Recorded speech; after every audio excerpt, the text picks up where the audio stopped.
And now, your First Alert 5 weather.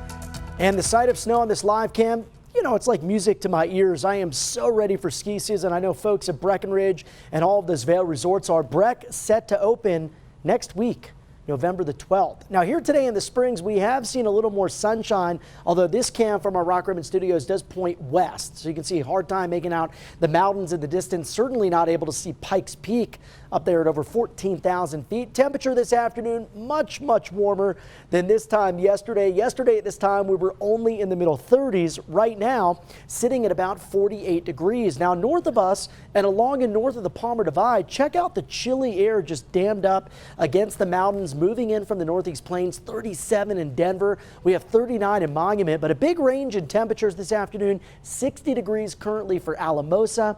We have 49 for Walsenburg with low 50s out east towards La Junta and Lamar. Very weak disturbance tonight. It's generally going to stay north of us here. Maybe a little bit of light rain or some drizzle or sprinkles into El Paso County, generally up across the northern and central mountains is where we'll see some light accumulations of snow. Then we get a reinforcing shot of cold air by the morning and a stronger disturbance that moves in by Tuesday afternoon. So you can see Tuesday morning as this low gets closer, we'll get some good easterly upslope flow. So that's going to deepen up that base of low clouds and fog. Could see some freezing drizzle across parts of the Palmer Divide. And I want you to be careful on those elevated surfaces like bridges and overpasses, as we could see some freezing and some minor impacts to some of those areas. Now, as we make our way into Tuesday afternoon, rain and snow showers expected. Getting a better assessment of this system right now versus what we saw about 24 hours ago. And I think we will see wet conditions for that drive home. Snow levels hovering around 7,000 feet. Could pick up a slushy inch or two up towards the Palmer Divide, parts of Teller County. Now it looks like most of the storm energy clears out pretty early on Wednesday. If we do get additional precip, that's probably up in the mountains. High pressure builds back into play late this week, and that brings us some warmer and drier conditions. Now for the mountain areas, central and northern ranges, which does include the I-70 corridor, we have a winter weather advisory in effect until 9 a.m. Wednesday. Again, great news for the ski resorts. Some areas could see as much as 5 to 12 inches of snow. So the name of the game tonight is the increase in cloud cover, especially after midnight. In addition to the drizzle, could see some dense fog in areas up towards the Ute Pass, Palmer Divide. That would certainly impact travel.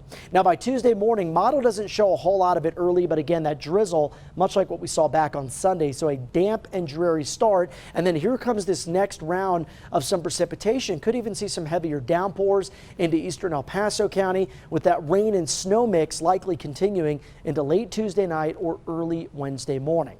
Temperatures overnight tonight hovering down near the freezing mark in many areas. We'll be below it up into the mountains and mountain valleys. Highs tomorrow with that cloud cover, probably not going to warm out of the lower 40s in most areas, including in the Springs. Now, take a look at this, our brand new Super 7-day here at News 5. Drizzle in the morning, then a rain to snow mix. We're going to go 2 on the impact scale, mainly for that evening commute. And you can see precip chances by the hour do pick up. Again, early in the morning, mostly drizzle, but by the afternoon and evening, precip chances up near or a little bit over 40%. Then by Wednesday, if we get any moisture, it would be early in the morning. I think by 8 a.m. we're already seeing clearing skies. And look at these temperatures. They're going to be about 10 to 15 degrees warmer on Wednesday than what we'll see tomorrow. The good news here, the warm up continues through the end of the week, even a 70 expected by Saturday.